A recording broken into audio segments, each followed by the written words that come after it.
Halo, selamat siang. Dengan Bu Iki di sini. Hari ini kita akan bedah pertandingan timnas Indonesia melawan Myanmar tadi malam. Di atas kertas, timnas Myanmar menggunakan formasi 4-2-3-1 dan timnas Indonesia menggunakan formasi 3-5-2 gitu. Semalam kita melihat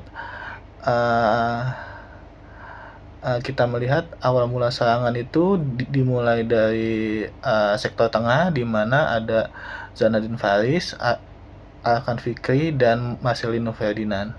Dan di depan ada Kakak dan Hoki Caraka, dan dibantu oleh wingback kiri Niko Saputo yang tadi malam kita lihat itu masih kurang efektif. Dan di wingback kanan itu ada Pratama Arhan, di mana kita melihat bahwa Arhan biasanya berada di wingback kiri, tapi semalam kita melihat dia ada di wingback kanan, di mana bukan posisi aslinya dia. Ketika timnas Myanmar tanpa bola, mereka menggunakan formasi 4-1-4-1, di mana ujung tombaknya ada nomor punggung 14 yang bernama Y, di mana kita lihat bahwa Zanadin Faris itu lebih memilih menggunakan bypass langsung ke jantung pertahanan lawan yang kita lihat sangat kurang efektif dan berdampak pada aliran bola yang dijalankan oleh timnas Indonesia karena kurang lancar sirkulasi bolanya, karena beberapa kali bisa diintercept oleh timnas Myanmar. Di saat Indonesia menguasai bola, timnas Myanmar menggunakan tadi seperti saya bilang, dia menggunakan formasi 4-1 dirasa kurang sangat baik, karena beberapa kali dapat diantisipasi oleh timnas Myanmar ketika kita menggunakan formasi 3-5-2, di mana timnas Myanmar menggunakan formasi 4-1-4-1 yang selalu target man di timnas Indonesia itu ialah Marcelino Ferdinand, di mana selalu dijaga oleh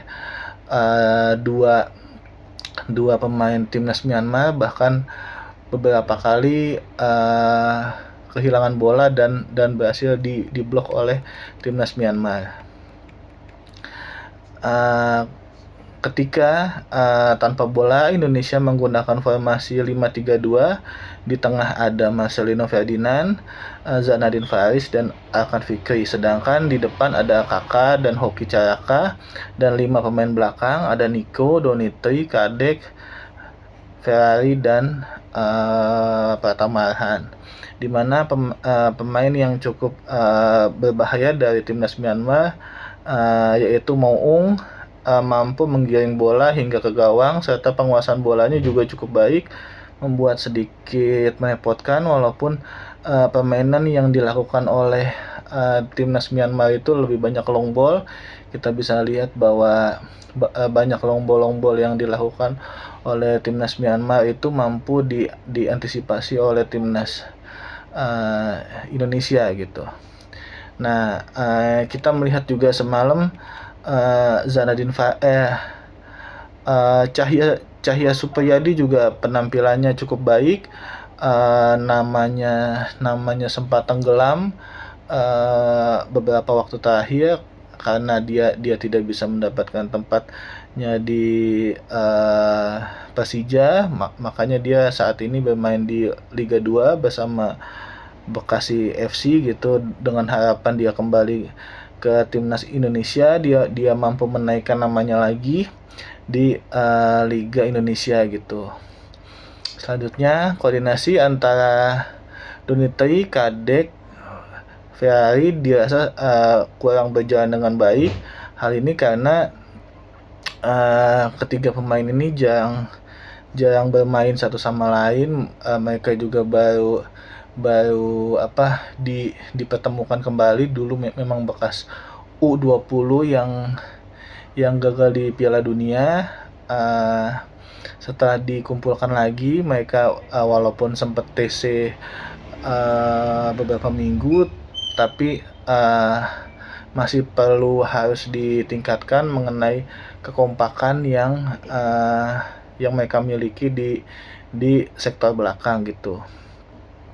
Semalam juga kita melihat saat Ferrari memegang bola, ada Zanadin Faris dan Alkan Fikri di depannya ada Marcelino, ada Kakak dan Hoki Caraka yang posisinya berdekatan dan tidak bisa dimanfaatkan oleh timnas Indonesia karena passing yang dilakukan oleh timnas Indonesia masih kurang baik, bahkan beberapa kali justru diterima oleh pemain Myanmar.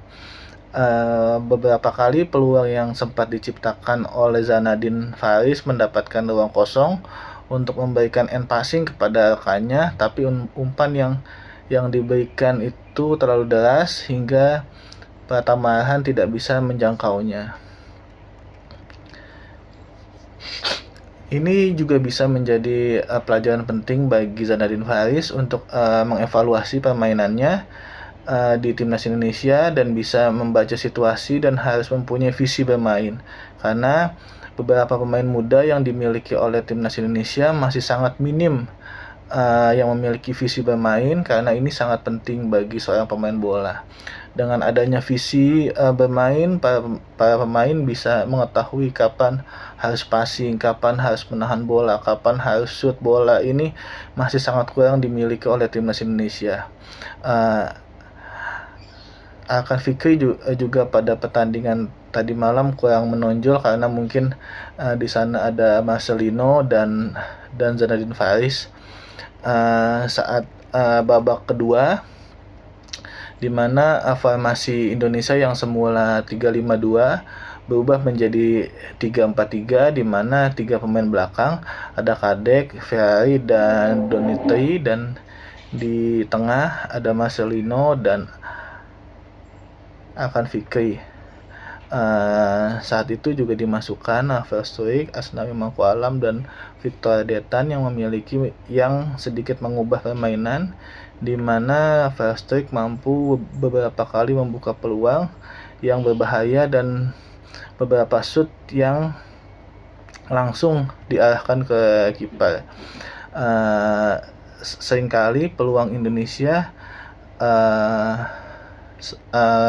gagal dimanfaatkan dan beberapa kali pertandingan juga saya menonton timnas Indonesia mengalami kebuntuan saat bertanding. Biasanya Coach Sintayong itu menggunakan lemparan ke dalam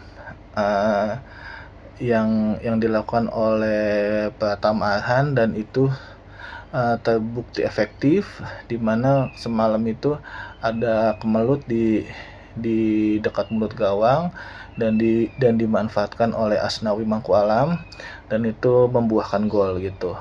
Nah, selanjutnya pada pertandingan selanjutnya nanti pada tanggal 12 Desember Indonesia akan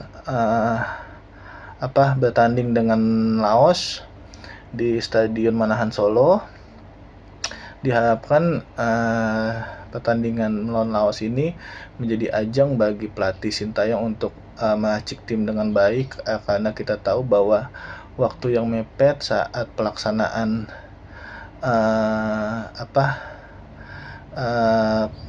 Mitsubishi Electric Cup ini sangat mepet jaraknya, sehingga butuh penyegaran pemain. Di sana kita bisa mencoba pemain-pemain baru, di sana kita bisa memunculkan talenta muda, sekaligus refresh pemain-pemain utama kita agar saat pertandingan yang penting melawan Filipina dan Vietnam kita bisa lebih maksimal dan kita bisa mendapatkan hasil yang memuaskan, dan diharapkan Indonesia bisa menjadi juara pada turnamen kali ini.